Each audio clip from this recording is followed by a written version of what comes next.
Welcome to a brand new episode of the Post Game. I am your host, Davion, and I'm joined by Lillian What's up? and Emmett.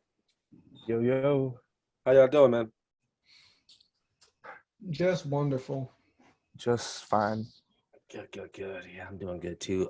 But yeah, we're back. We're back with our Let's Talk basketball series, talking about the Sacramento Kings. So as we start all these, well, firstly, if you like the video, please like the video, subscribe and comment. We always love to hear you guys' feedback. And we look forward to responding to you guys' comments and opinions. But yeah, so like we start all these videos, Sacramento Kings, what do we expect out of them this next season? I mean, this is a potential play-in team. Yeah. I don't think they really get out of the play-in. I don't think they have the experience for that yet. But I think getting to the play-in is very reasonable for the Kings. Mm-hmm. I think the West is super top heavy. Mm-hmm. I think the rest, it's decently interchangeable depending on what happens with injuries and surprising players and all that. So I definitely see them being a play-in team at best. And then I don't know, not too much worse at as their low, I guess. Yeah, I completely agree. I mean, I think the Suns. I mean, looking at their roster, Darren Fox, Quinn Cooks, Kevin Huerter, who they picked up this season, Sabonis, who I like a lot, Davion Mitchell, who's a great defender, and so many others. Well, not so many others, but some others. I think this team can definitely is on the right track, and to becoming a team like a good team. With new head coach Mike Brown going over there this offseason. Okay, so what's y'all's opinion on Darren Fox? Can he be a leader and a star, in this league? More than he already is. I think he's a star in his own way. It's hard to be a star when you're playing in Sacramento, just because nobody pays attention to Sacramento. Yeah. But I mean, he's averaged 23, 4, and 6 last year. I mean, that's really good numbers. Yeah, that's great. So I think Darren Fox, I think he will continue to work on his three-point shot. He's not a good three-point shooter. Yeah. But I think, he's the star in this league, and he's a pretty young star still. Yeah, I think he can. I think he's a star. Is he a leader? I'm not really sure yet. I mean, you can't really tell if you haven't made the playoffs. So that's still up in the air. Exactly. So this Kings team, I mean, what the negative connotation the Kings have, and nothing good comes out of Sacramento. How can this team move away from that narrative and into something more positive, and something more, good? I mean, they really just need to be somewhat successful. Do something. Make the play-in. You don't need to win in the play-in, but I think making the play-in is enough. Give their fans some hope. Their roster is enough, I think, to be a play-in tournament and maybe sneak into the playoffs. But yeah, I mean they've got some new faces, some good talent coming in this year. This is a loaded roster. You've got, NBA champion Harrison Barnes, so he's got experience in the playoffs. You bring in Matthew Dellavedova to hopefully mentor a little bit. Domantas Sabonis, all-star talent. Malik Monk's going to be one of their best shooters. Darren Fox, obviously. Kevin Huerter, bring him in from Atlanta. Davion Mitchell was your rookie last year. His nickname's Off Night for a reason. And Keegan Murray, I think, lottery pick is going to be a huge difference maker for Sacramento this year. Yeah. So what? Go ahead. Yeah. Just a little bit on Keegan Murray. I think I really get annoyed with how if you are declaring for the draft and you're 21, 22 years old or something, as opposed to 19 or 20, like most people come in, like people just automatically assume that your value is way lower than like any other young person. So like hearing everyone flaming them for taking him instead of like Jaden Ivey like annoys me. I think both are going to be great players in this league. Like Keegan Murray has such a good frame and modern skill set to be great in this league. And so like I think he's a contender for rookie of the year. I think they're going to throw him in like the starting lineup to start immediately.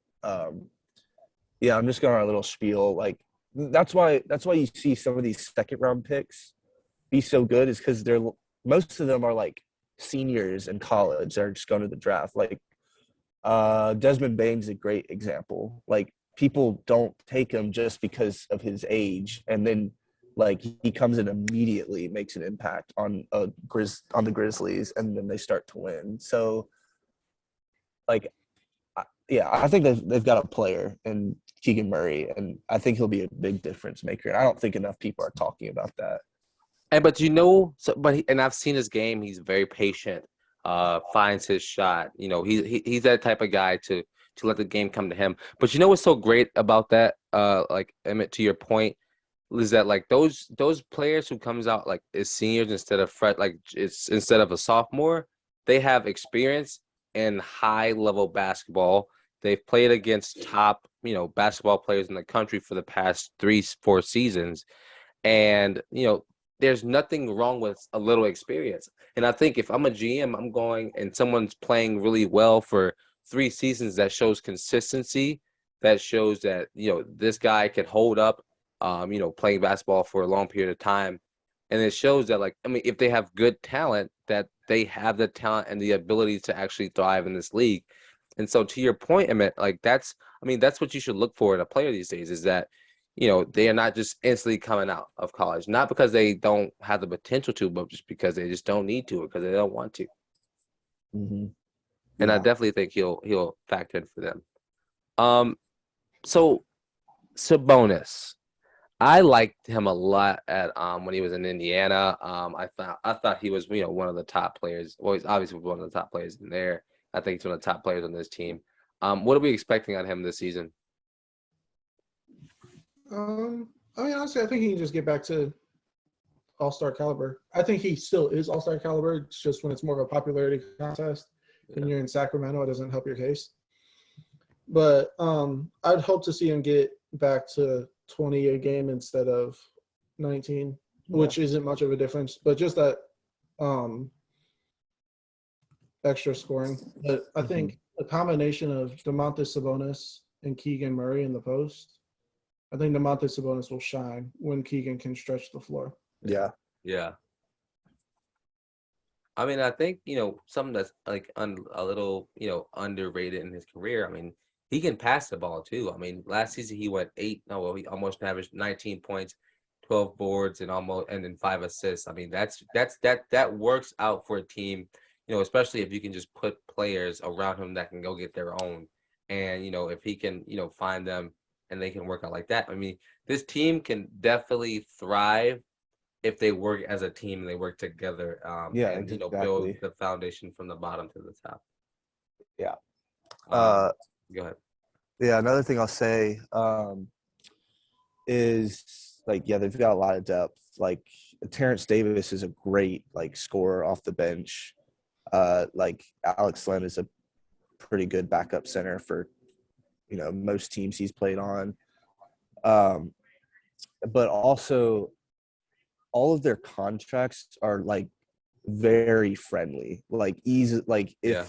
If they were wanting to make another move or get rid of somebody or whatever it would be, all of those contracts are easily tradable, depending on what another team needs. They can. I think that's a huge advantage versus someone like Phoenix, like we talked about earlier. They don't have that ability to do stuff like that. But a lot of these guys can be moved pretty easily, depending on what they want to do with their roster. Yeah, I think Sacramento definitely has the pieces to make a couple trades. And honestly, if I'm Sacramento, I'm not even sure right to make any trades this year. I think with this roster, you've got a few new guys on the team. Give it a season and just see what it sort of looks like, and then whatever you need to adjust in the offseason, you can sort of look at that.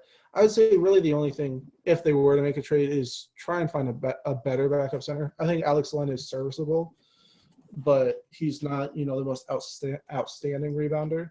Yeah. And I just think a better backup center than Alex Len would serve them really well. I'm wondering if they'll trade Harrison Barnes. I I think it depends on where they're at the trade deadline or whatever. I think Harrison Barnes is really important for the team just because he provides shooting and he's a good wing player, but also that experience. You don't want to go the route of, Utah and have almost exclusively young guys. So I think the experience Harrison Barnes has, along with the playoff experience, would come really, really interesting if they make the play-in. Yeah, I agree. Harrison Barnes, 30 years old, which is relatively still young, to be, he's still young to be in the league. And I think he can still contribute, if not much, at least some talent. At least that experience like we were talking about. Davion Mitchell, he came out of college after winning March Madness with Michigan State, I think it was. Baylor, not Michigan State. And he's really showed that he is a dominant on-ball defender, with averaging 11 points. Because guys who play defense, they're not really out there to score 25 points a night. That just is unreliable to do that. And so if he can really take that defensive front and lead it from the front, man, this team can really take off. To your point, Emmett, Keegan Murray's a big question mark about can he really thrive and be that guy that a lot of people don't think he can. And so any final thoughts on the Kings? No. I'm good. Yeah. I'm good. All right. Well, Lillian and Emmett, I appreciate y'all for coming on today. If you made it this far, thank you for listening. I've been your host, Davion, and this has been the Post Game. Peace.